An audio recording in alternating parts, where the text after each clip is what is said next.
नमस्कार सभी दर्शकों का। मेरा नाम है धीरज। आप जुड़ चुके हैं हमारे कार्यक्रम चर्चा चौपाल से। आज फिर हमारे साथ हैं किशन जी, जो लोकतंत्र सेनानी रह चुके हैं, एडवोकेट हैं जेवर से। नमस्कार किशन जी।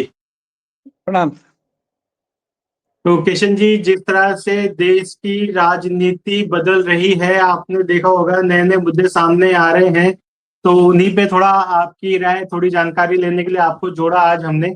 तो जिस तरह से पहला मुद्दा जो मैं आपके साथ चर्चा जिस पे करना चाहूंगा, वो है शंकराचार्य जी, जो अभी मुक्तेश्वरानंद जी हैं, उनके खिलाफ जो एक एफआईआर हुई है, उसके बारे में। जी, देखिए भाई साहब, पूज्य शंकराचार्य जी के विरुद्ध जो एफआईआर हुई है वह यौन शोषण से संबंधित है। और यौन शोषण का जो कानून है वो बहुत ही सख्त है। और इस पर बच्चों के साथ जो अपराध करते हैं, अबोध बच्चों के साथ, उनको दंडित किया जाना और बच्चों की सुरक्षा उनसे किए जाने के संबंध में है। हमारे देश का ये दुर्भाग्य है कि जब कानून में कोई बात आती है तो उसे राजनीतिक रंग दिया जाने लगता है और दबाव बनाने के लिए राजनीतिक दलों से मदद ली जाती है, आंदोलन कराए जाते हैं और तरह तरह के दबाव कानून के ऊपर भी बनाने के प्रयास किए जाते हैं और प्रक्रिया को पूर्ण नहीं होने दिया जाता। कोई शंकराचार्य हो सकते हैं, कोई बड़े नेता हो सकते हैं और सामान्य व्यक्ति भी हो सकता है, किंतु जो अपराध करेगा, अपराध का दंड तो उसे दिया जाना चाहिए। क्यों? कि देश की संसद ने ये कानून बनाया है यौन बच्चों के साथ यौन संबंधों को बनाने वालों से बच्चों की सुरक्षा। अब कभी कभी उसका सहारा लेते हैं कि शंकराचार्य जी ने जो ये सरकार के विरुद्ध बोलते हैं या वो करते हैं, उसके कारण नहीं है। कभी कभी ये योग सिद्ध फल पाए जिम जति ही अविद्या नाश।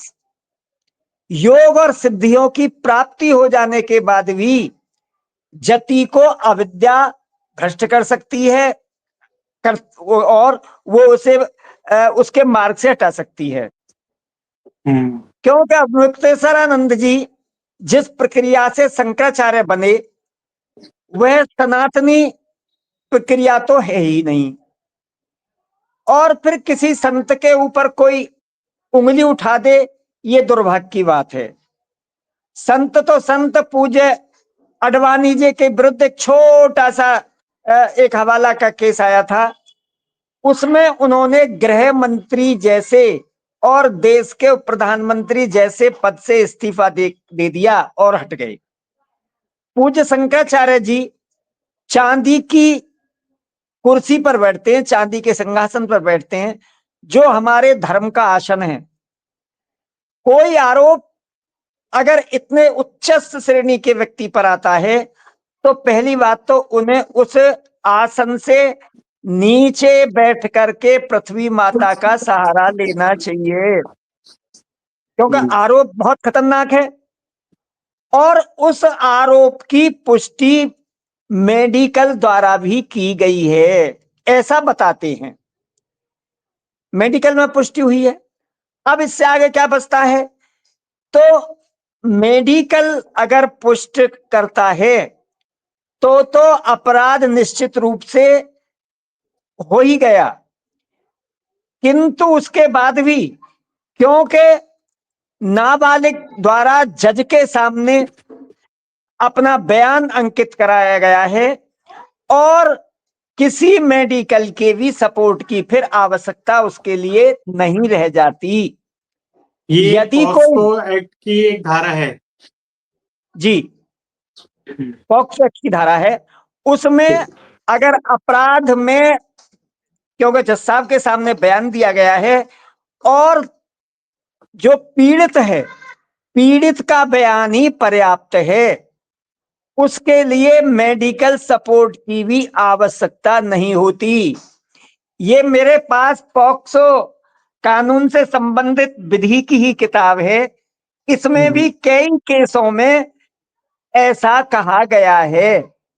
अगर चाहें तो मैं उन केसों का हवाला भी दे सकता हूं। ये एकता लॉ एजेंसी की कमेंट्री है जो बीएनएस और बीएनएसएस उनके ऊपर आई है।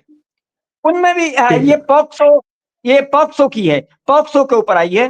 तो इस पॉक्सो में जो प्रावधान किए गए हैं उनके बारे में मैं बता रहा हूं।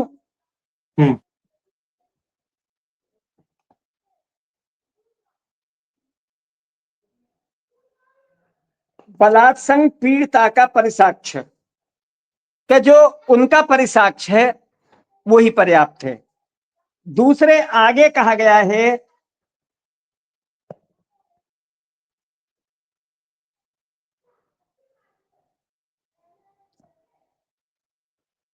चिकित्सकीय साक्ष्य के बारे में।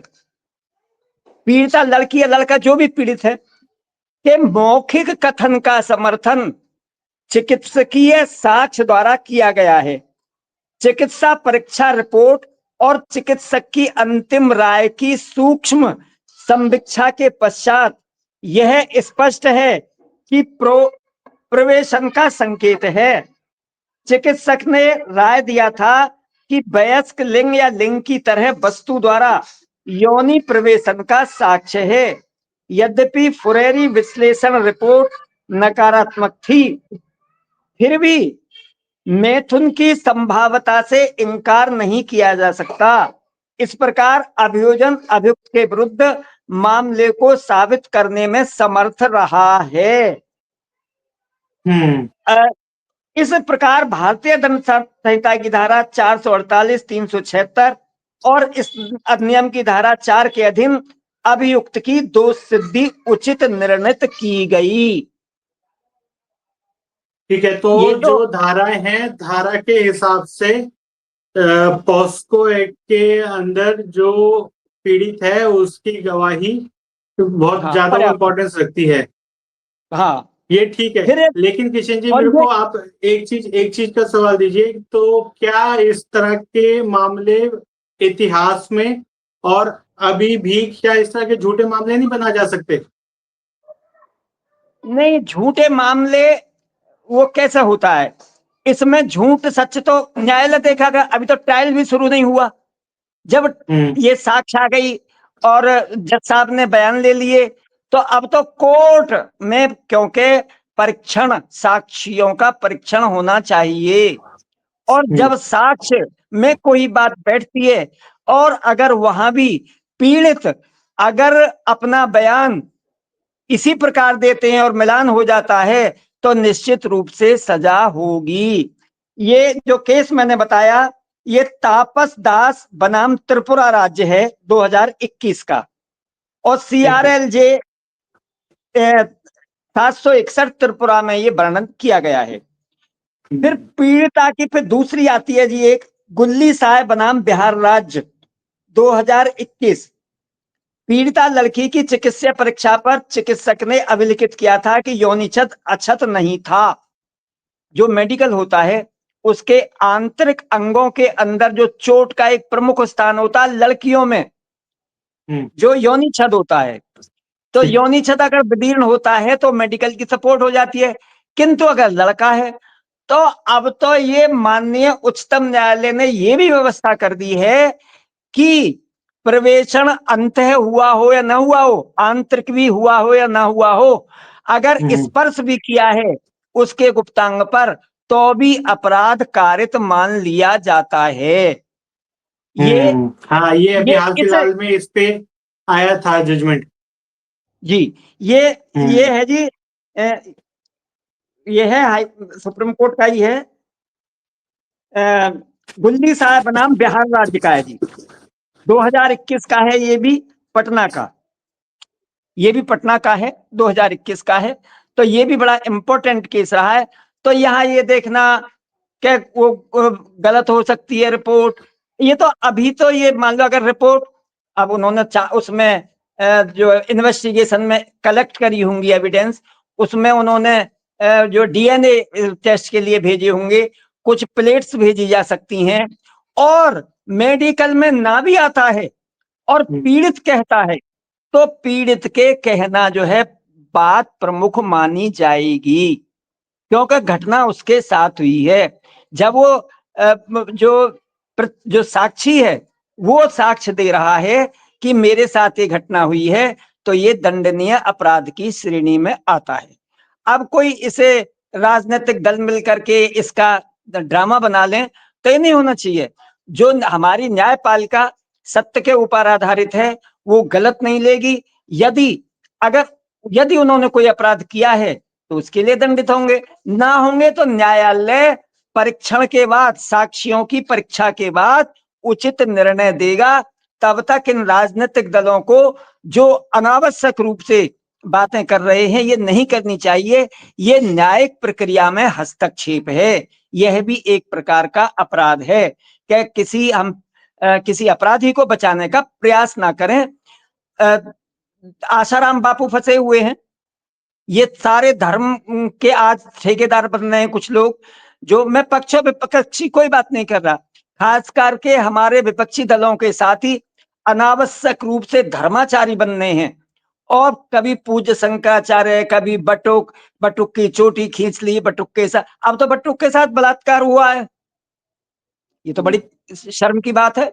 तो मैं तो ये कहूंगा, मैं पूज्य शंकराचार्य जी के विरुद्ध नहीं हूं, किंतु अगर कोई उंगली उठ गई है तो उस उंगली को अपने अपराध को से अपने को दूर हटाने के लिए, क्योंकि सिद्ध होना करना पड़ेगा।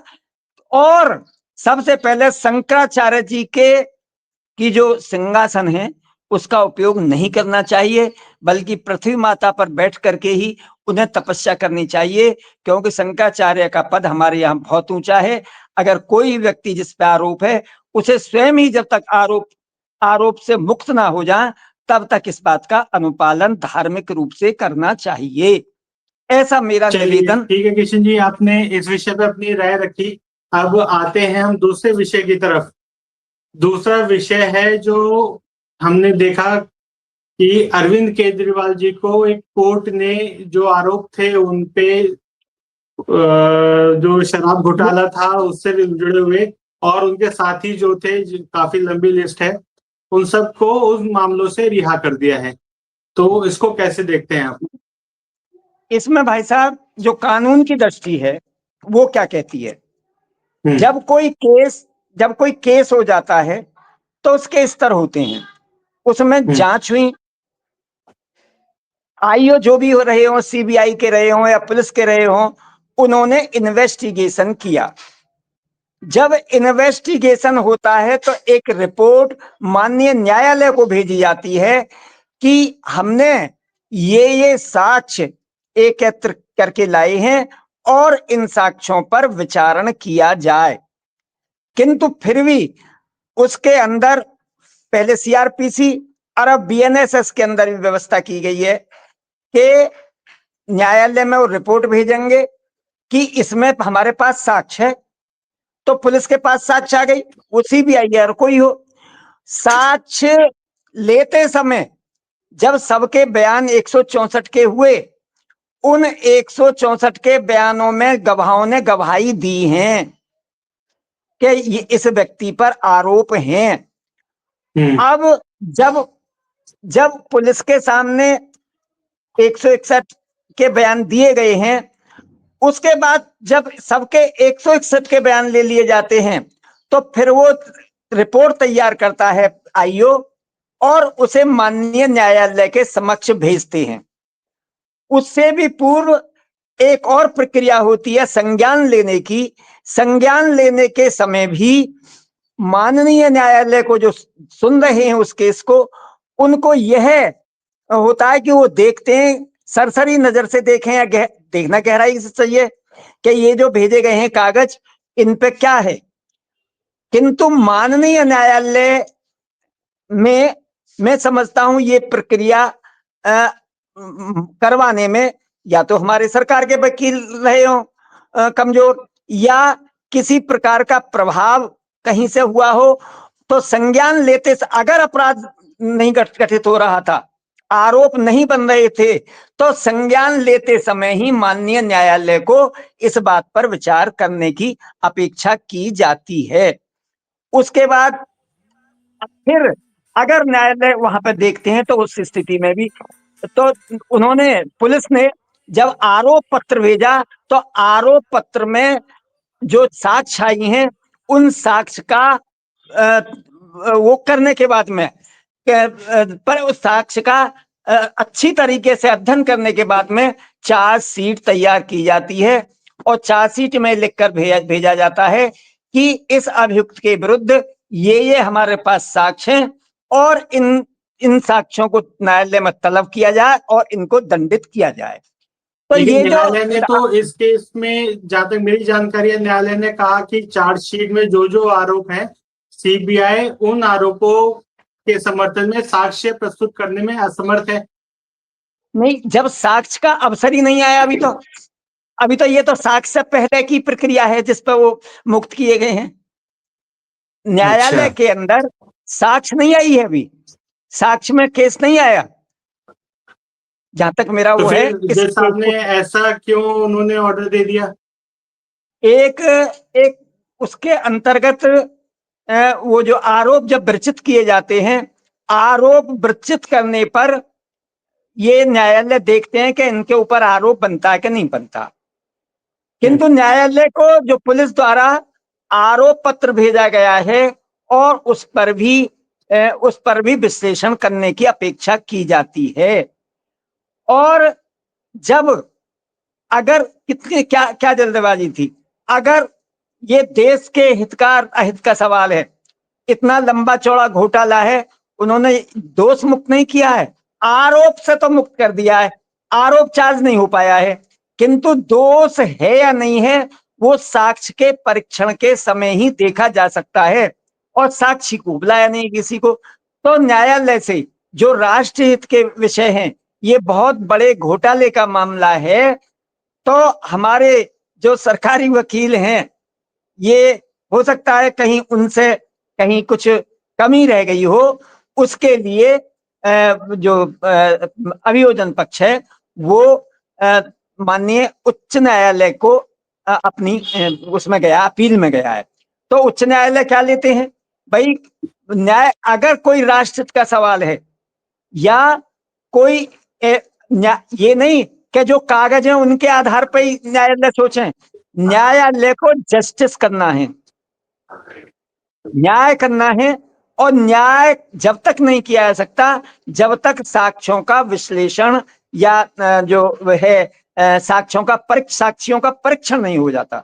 साक्ष्यों के परीक्षण के बाद जो निकल के आएगा वो देखा जाएगा। तो इसमें मैं कहीं समझता हूं कि कहीं हमारे अधिवक्ता बंधुओं का कहीं या तो लापरवाही रही हो या कहीं जो है साक्ष्य को, अब तो मैं इस बात को तो स्वीकार नहीं कर सकता क्योंकि साक्ष्य नहीं आई, क्योंकि साक्ष्य का तो अभी प्रारंभ भी नहीं हुआ। तो साक्ष्य तो बड़ी इतने 568 पेज का तो जजमेंट है, उन उन विषयों पर सुना होगा कि जिन जिन साक्ष्यों को सुना है वो है कि ना, उन साक्ष्यों को बुलाना चाहिए था। अभी तो जो सीबीआई है उसको ही न्यायालय में बुला करके उसकी जो वादी पक्ष है, पुलिस पक्ष है या जो भी वादी है, उसका ही ना हुआ। लेकिन मैं न्यायालय को उस पर वो नहीं कर रहा, न्यायालय को पूर्ण अधिकार है, किंतु इस मैटर में मुझे लगता है कि कहीं ना कहीं सुनवाई में थोड़ी बहुत कमी रही है और उसके लिए हाई कोर्ट का जो रास्ता है वो सीबीआई को वो देता है, उसमें जाकर के वो लाएंगे कि हमारी बात नहीं सुनी गई है, प्रक्रिया पूरी नहीं हुई है, प्रक्रिया को पूर्ण कराए जाने के आदेश पारित करें।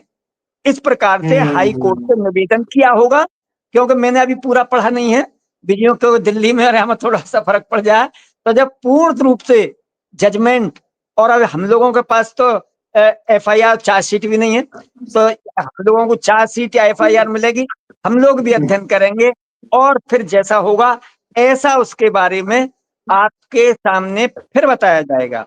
अब क्या है, क्या तैयारी कर रही है सीबीआई या सरकार के जो एडवोकेट जनरल हैं दिल्ली के या जो भी यहाँ वकील होंगे, वो क्या करते हैं, किन बिंदुओं पर आते हैं, उन बिंदुओं पर कहीं ना कहीं सीआरपीसी के अध्ययन की कहीं कमी रह गई है किसी से भी। तो मेरा ऐसा निवेदन है। चलिए देखते हैं। अभी तो अब आपने बताया हाई कोर्ट में अपील हो चुकी है इस फैसले के खिलाफ, और आगे जिस जो भी परिस्थिति आती है, जो भी अपडेट आता है, आपसे फिर जुड़ेंगे इसी तरह के मुद्दों को लेके। हमारे दर्शकों से जुड़ने के लिए और इतनी जानकारी देने के लिए बहुत बहुत धन्यवाद। आपके लिए भी धन्यवाद बहुत बहुत।